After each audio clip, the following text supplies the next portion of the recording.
No pay, no glory, and a one-way ticket to the dungeon when your predictions are wrong. Welcome to life as a court astrologer in Renaissance Italy, where you're expected to predict the future with all the accuracy of modern weather forecasting, but with significantly higher stakes, like your head on a pike.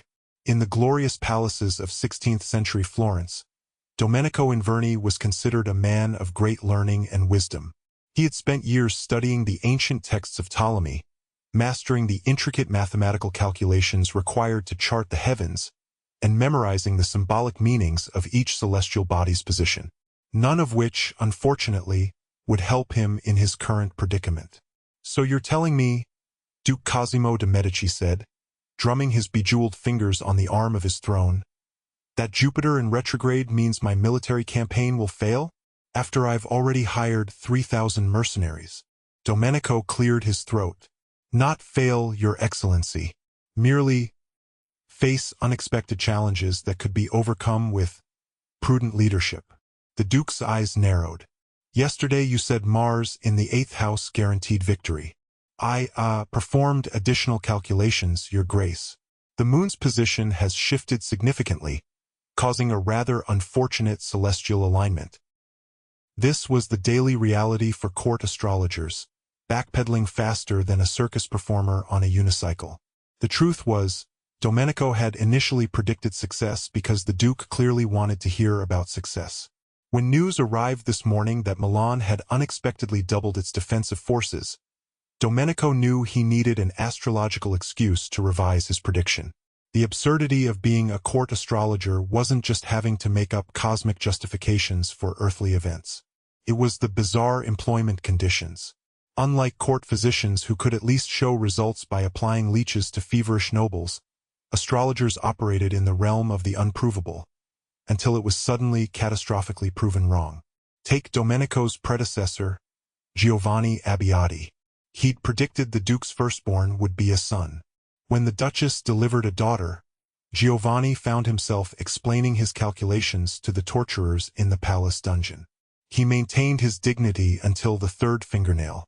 Historical records show that Renaissance Italian courts didn't just consult astrologers for fun. They genuinely based critical decisions on astrological readings. Marriages, military campaigns, business ventures, and even medical treatments were timed according to the positions of celestial bodies. Pope Leo X wouldn't even schedule a meeting without consulting his astrologer first, which meant that court astrologers like Domenico weren't just entertainers. They were political advisors whose advice had to simultaneously please their patron while somehow not being catastrophically wrong. "Your horoscope indicates an auspicious day for making bold decisions, Your Excellence," Domenico told the Duke one spring morning. "Excellent. I shall finalize the betrothal of my daughter to the Duke of Urbino today." Domenico's stomach dropped. "Ah, which daughter would that be, Your Excellence?" "Bianca, of course." "Bianca, yes." Domenico forced a smile while internally calculating faster than an accountant during tax season. "If I might inquire, what is the exact birth date of the Duke of Urbino?" "April 4th, 1514. Domenico's face remained impassive, but internally he was screaming. The Duke of Urbino was an Aries, and Bianca was a Scorpio. According to astrological doctrine, this was a catastrophic match, like mixing oil with water, if the oil and water both had armies at their disposal.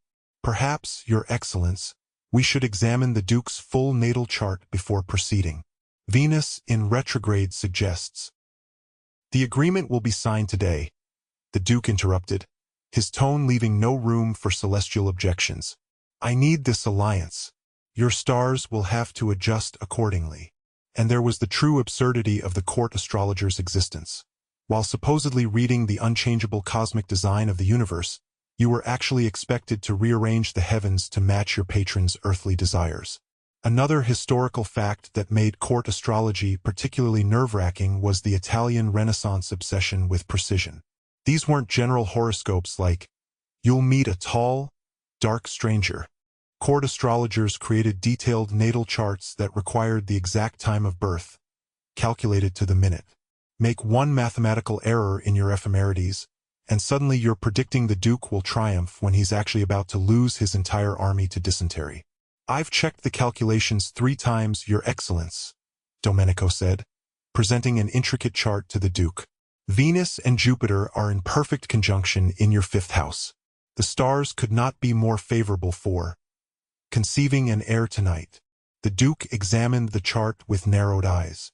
This looks different from last month's fertility chart. Ah yes, last month Mercury was in retrograde, creating, unfavorable conditions. What Domenico couldn't say was that the Duchess had secretly visited him yesterday, slipping him a gold florin and whispering, "Please, no more fertility predictions for at least a month. I need rest." Being caught between warring noble spouses was just one of the occupational hazards. Another was competing court astrologers. The Renaissance Italian courts were hotbeds of intrigue, with every noble employing multiple experts who undermined each other for position and favor.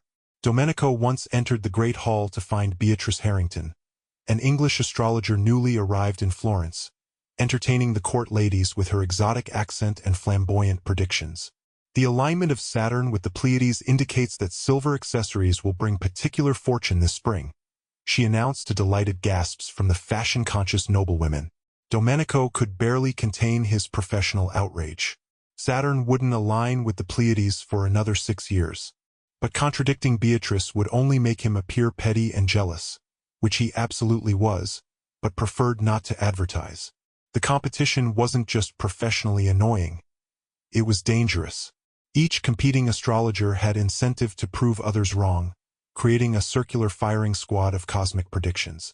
When Duke Cosimo's cousin suddenly died of stomach ailments after a banquet, 3 different court astrologers had predicted health challenges for him, each using slightly different astrological justifications, and each implying the others were charlatans.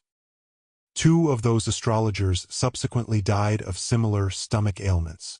Domenico, who had wisely predicted a period of transition influenced by Saturn, kept his head down and survived.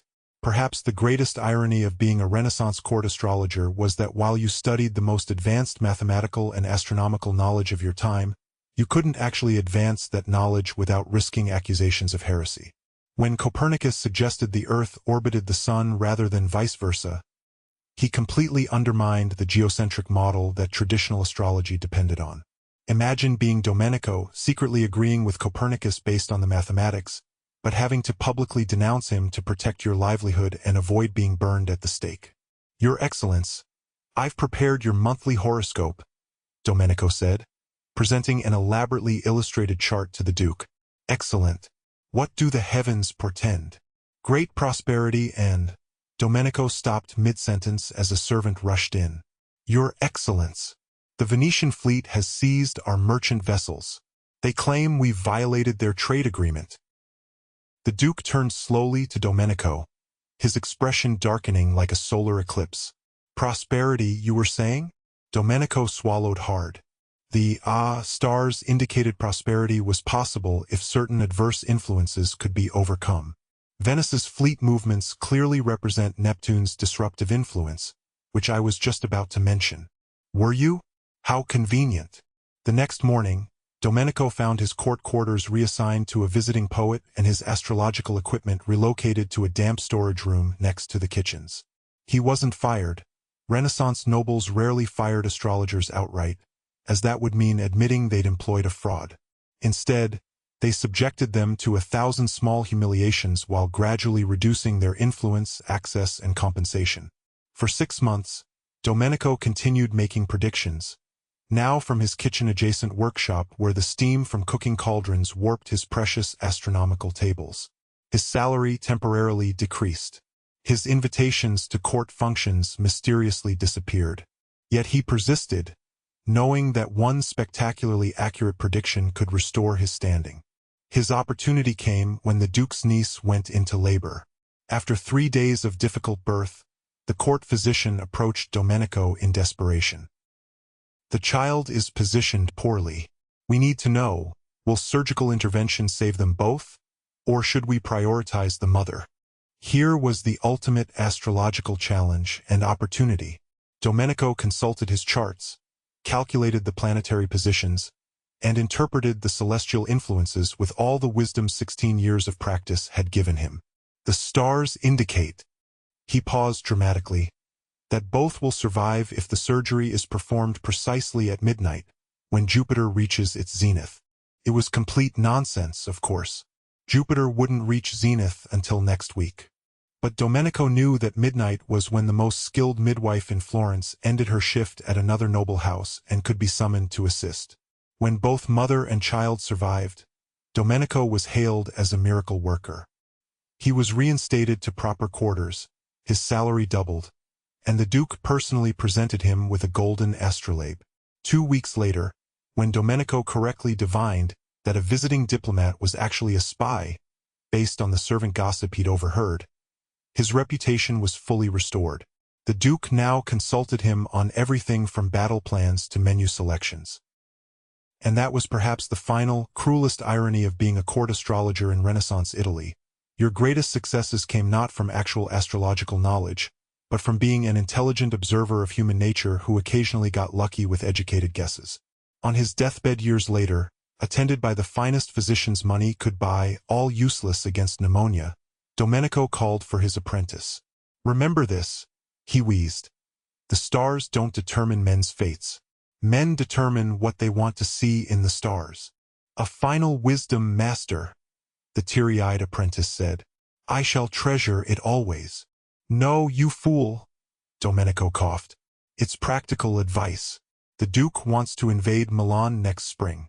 Start preparing explanations now for why that's both astrologically favorable and potentially disastrous. Cover all possibilities." So ended the illustrious career of Domenico Inverni, court astrologer, the only Renaissance profession where you could be simultaneously considered a respected scholar and a complete fraud, where your successful predictions were credited to your genius and your failed ones to your incompetence, and where your job security ultimately depended not on the alignment of the stars, but on your ability to align yourself with whoever currently held power. In the end, the stars did not foretell Domenico's fate, but they certainly gave him a convenient explanation for why everything was always someone else's fault.